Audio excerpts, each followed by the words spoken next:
Wait, Iowa once had a conflict called the Cow War? Buckle up, because we're firing up the notes on Iowa Time Machine and heading back to September 21, 1931, when Iowa's Cow War reached a climax as farmers and police officers skirmished at a Cedar County farm. The violence led Governor Dan Turner to declare martial law while sending the Iowa National Guard to Tipton to assist veterinarians in giving tuberculin tests to cattle. So this all traces to bovine tuberculosis, which proved a significant issue for Iowa farmers during the early 1900s. However, when new testing methods became available in 1929, the state sought to eradicate the disease entirely. The Iowa General Assembly passed a law requiring all cows, whether used for dairy or meat, to be tested for bovine tuberculosis. Many Iowa farmers who didn't trust the tests opposed the law. The farmers believed that the test might infect cows with tuberculosis, and they attempted to overturn the law in the court system.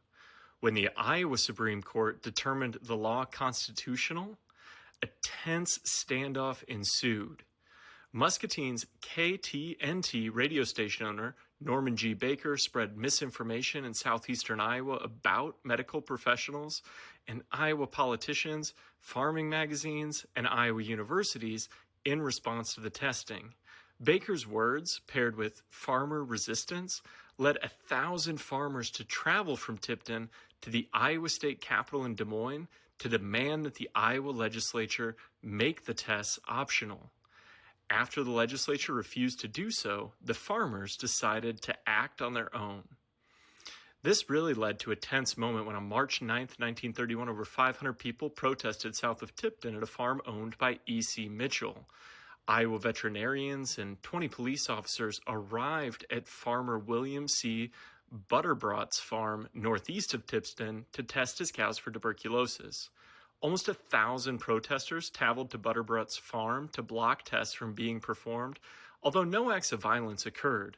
Later in the year, on September 21st, 1931, 300 and 400 farmers went to Jacob Lanker's farm with crudely made weapons to attack roughly 65 police officers and 2 veterinarians. The farmers threw mud and rocks at the officers while also swinging clubs and slashing the officers' tires. The next day, Governor Turner declared martial law and dispatched 31 Iowa National Guard units to Tipton.